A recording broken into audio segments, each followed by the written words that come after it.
আরামবাগের সাংসদ মিতালি বাগের হাত ধরে এবার আলো ফিরল গ্রামে। আনন্দে কেঁদে ফেললেন গ্রামবাসীরা।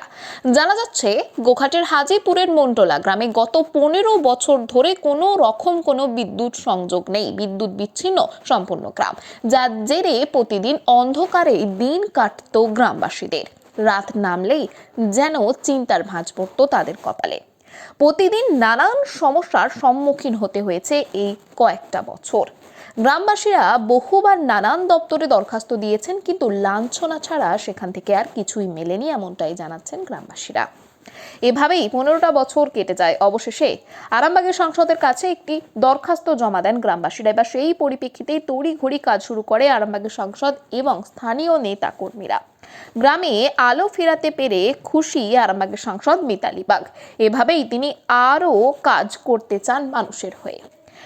আলো ফিরে পেতে খুশি গ্রামবাসীরাও।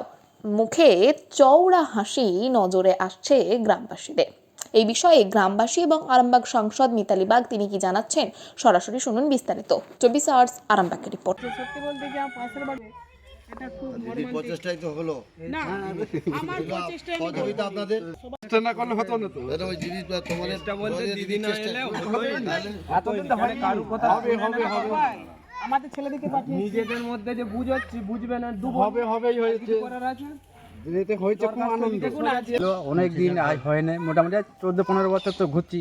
এই লাঞ্ছনা দিচ্ছে, তাই সেই লাঞ্ছনা দিচ্ছে, মনে হচ্ছে হবে হবে করতে দিচ্ছে। ওই যে হয়েছে অনেক ভালো, ঠিক আছে, ভালো হয়েছে, খুব ভালো, খুব আনন্দ পেয়েছি যে আজকে হয়েছে লাইনটা খুবই ভালো।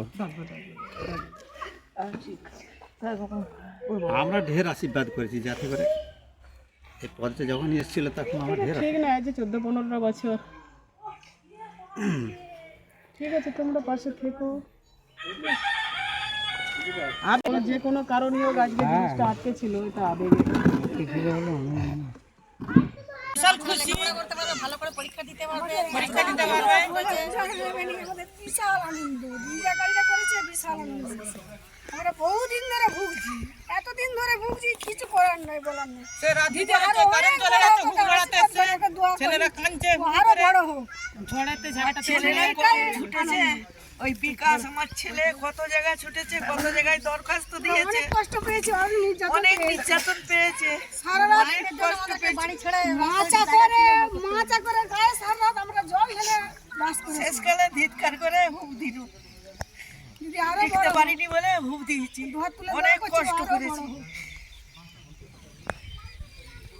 মন্ডলা মুসলিম পাড়া, এটা যে কোনো কারণেই হোক দীর্ঘ 14 থেকে 15 বছর লাইনটা মেজারমেন্ট হয়েছিল, খুঁটি পিলারটা পড়েছিল, আমরা যেটা খুঁটি বলছি, খুঁটিটা গাড়া হয়েছিল, কিন্তু যে কোনো কারণেই হোক লাইনটা মানুষের কাছে পৌঁছে দিতে পারা যায়নি।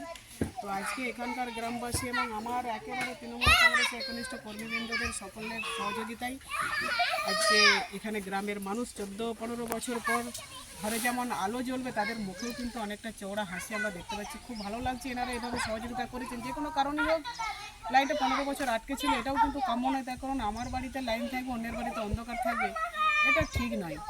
তো সকলে একটু সহযোগিতা করেছেন। আমি বলবো এটাও আমার একটা গ্রামের পাশের বাড়ি, ওনারা এইভাবে আমাকে সহযোগিতা করুক। আগামী দিনে যেন আমি আরও ওনাদের অনেক কিছু কাজ করে যেতে পারি। এটা খুব মানে হাততালি দেওয়ার মতো না, এটা আমি বলবো খুব একটা খুশির আমি বলবো খুশি। আলো জ্বলা মানে তো একটা খুশির দিন। অন্ধকার থেকে আলোর জগতে আসতে পারাটা, এটা তো খুব ভালো লাগা এবং ভালো দিন। আজকে আমি বলবো, আজকে সকলেই জানেন যে আজকের দিনে আমার বাবা আমাদের ছেড়ে পরলোক গমন করেছেন 1/6/2016 সালে। হঠাৎ করে বাবা চলে গেলেন আমাদের ছেড়ে। একদিকে মনটা আমার যেমন ভারাক্রান্ত রয়েছে বাবার জন্য, সকাল থেকে আমাদের বাড়িতে একটু কান্নার রোল। মাথার উপরে একমাত্র বাবা, সে যে বাবার মানে বাবা হাত ধরে শিখিয়েছে, পথ চলা শিখিয়েছে, পড়াশোনা একটু শিখিয়েছেন। সে বাবা যদি আজকে পাশে থাকতেন খুব ভালো লাগতো। একদিকে যেমন আজকে আমার কাছে দুঃখের দিন যে বাবা আমাদের ছেড়ে চলে গেছেন, অন্যদিকে এতগুলো বাবা মার মুখে হাসি দেখতে পাচ্ছি। এই আজকের দুঃখের দিনটাতেও কিন্তু আমার কাছে একটা আনন্দের দিনেও হয়ে উঠেছে এক পক্ষে। সন্তানের পরে মন বসছে না, প্রচুর পরিশ্রম করেও আপনি আশানুরূপ পারিশ্রমিক পাচ্ছেন না। যার ফলে আর্থিক সংকট আপনার জীবনে দুঃখ এবং চাপের ছায়া ফেলেছে?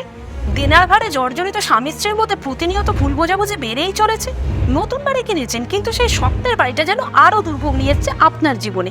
আপনি ভাবছেন সস্তায় পাওয়া বাড়িটা নেওয়াটাই কি সঠিক সিদ্ধান্ত ছিল?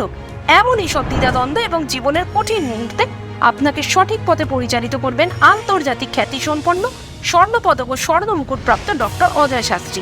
তিনি শুধু আপনাকে পথই দেখাবেন না, আপনার জীবনে সত্যিকারের সুখ, শান্তি, ঐশ্বর্য, অর্থ যেন সঠিক সময় আপনার কাছে পৌঁছে দেয় সেই দায়িত্বও নেবেন।